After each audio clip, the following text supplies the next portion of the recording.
A lot of superlatives, didn't we, for him? But it's just genuinely remarkable, extraordinary, call whatever word you want to use.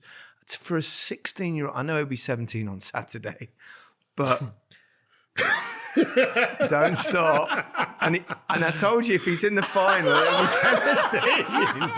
That's a back reference to obviously yesterday's podcast when Alan was being his pedantic self. But his next real superstar? I wanted to ask you, or maybe both of you, within your 50 odd, Alan? 53. And you're 63. You're only 53. How good is this player? Listen, that you've seen within your life? I think that's slightly unfair on him. I think we don't want to get carried away, but boy, oh boy. No one's done this. No one's ever done this. I think it's impossible. Even not to Messi was away. later. Now Messi's probably different. I mean, I'm not saying he's going to be a Messi or Maradona, but he could be.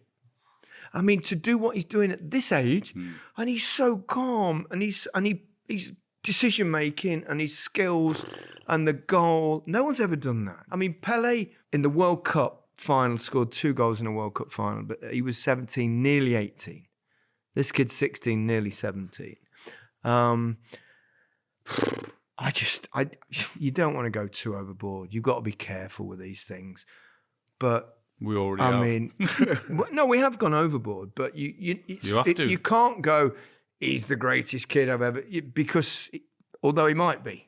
At 16, I think he is. 16, yeah. Well, he's the best 16-year-old I've ever seen. I mean, I remember when Rooney came into things and he scored a similar kind of goal, didn't he? Obviously, remember the name, which is why I did the closing line tonight, because the last part of it was remember his name. Right, I did it in Spanish, that closing line. What was it? Can you give it us again? Yeah. Oh. Recuerda su nombre. Remember his name. And that's why I did it, because Lamine Yamal, recuerda su nombre. Because it was like the Rooney goal. And although that was a game for Everton against Arsenal. Arsenal. Correct. Yep. So this is in the semi-finals of the European Championship. Exactly. I just can't get my head around his intelligence in terms of football, and the fact that he's still at school. It's just like mind-blowing. Staggering. It's staggering. It is staggering. Stunning, incredible, crazy, but it's beautiful. And it's lovely to see a fresh talent emerging, isn't it? And don't forget, on the rest of his football, we've been talking about him since the very start. No. We've got to give your credit.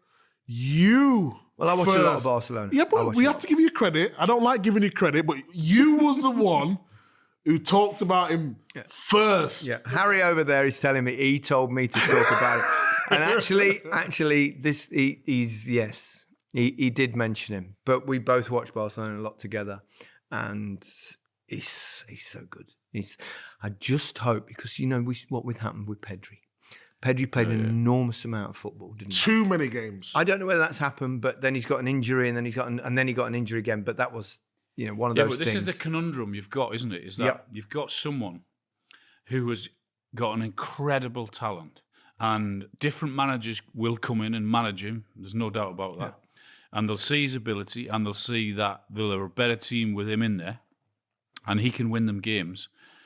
So there's the problem. Is that will whoever manages him? Well, maybe they can learn from the lessons of Pedri. I mean, who knows whether Pedri would have got injured anyway? We don't know that. But the manager of Barcelona next year is not going to be the manager of Barcelona in 5 years. No. And it's a really selfish game, football. So the manager will think he can win me games now, then he's perhaps not interested in what happens in 5 years' time. Just the nature of football. So my answer to that is I suspect not.